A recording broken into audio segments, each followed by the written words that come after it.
এই ভিডিওটা ওমেন্স ডের দিন করা। ওই দিন সন্ধ্যাবেলায় মনোজিৎ অফিস করে বাজারে গেছিল, আর আমার জন্য এই সারপ্রাইজ গিফটটাও নিয়ে এসেছিল, যেটা রিও আমায় দিয়েছে। চলো দেখি কি গিফট। লাভলি মাম, আজকে কি জানিস গিফট দিচ্ছিস যে আমাকে? বাবাকে জিজ্ঞাসা কর। বলে হ্যাপি মাদার্স ডে। আজকে মাদার্স ডে নয় গো, ওমেন্স ডে। ওমেন্স ডে উপলক্ষে আমাকে মনোজিৎ গিফট দিয়েছে থ্রু রিও। আমার জন্য গিয়ে এইমাত্র নিয়ে এলো গিফটটা। এক্সপেক্টই করিনি তুমি আমাকে গিফট দেবে, তাও আবার women's day. Seriously, but expectation না রাখাই ভালো, ঠিক আছে? না রেখেই গিফট পাওয়া যাচ্ছে। তো কি পেয়েছি দেখাই। ব্যাগ পেয়েছি, পাউচ ব্যাগ, আর একটা সুন্দর ফটো ফ্রেম, দারুণ দেখতে। এখানে আমাদের একটা, মানে আমি কালকেই ভাবছিলাম যে একটা ফটো ফ্রেম আমাদের দরকার, আমাদের একটাও তিনজনের একসাথে ফটো নেই বাড়িতে, তো এটা হয়ে গেল সুন্দর তিনজনের ফটো একটা রাখা যাবে। আর ব্যাগটা দেখি একবার, দেখা ব্যাগটা আমাকে একটু দে দেখি, কালারটা দারুণ হয়েছে।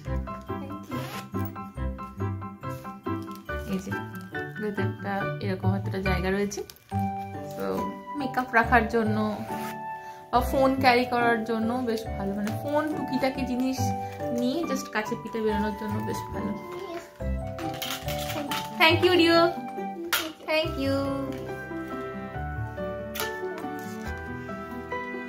রিও পেয়েছে এই গিফটটা, তাই তো? কি পেয়েছে এটা? কি কার এটা? নতুন গিফট। কি কার?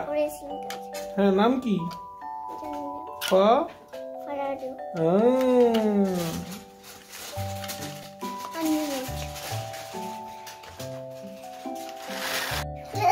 হ্যাঁ, কি পেয়েছো তুমি?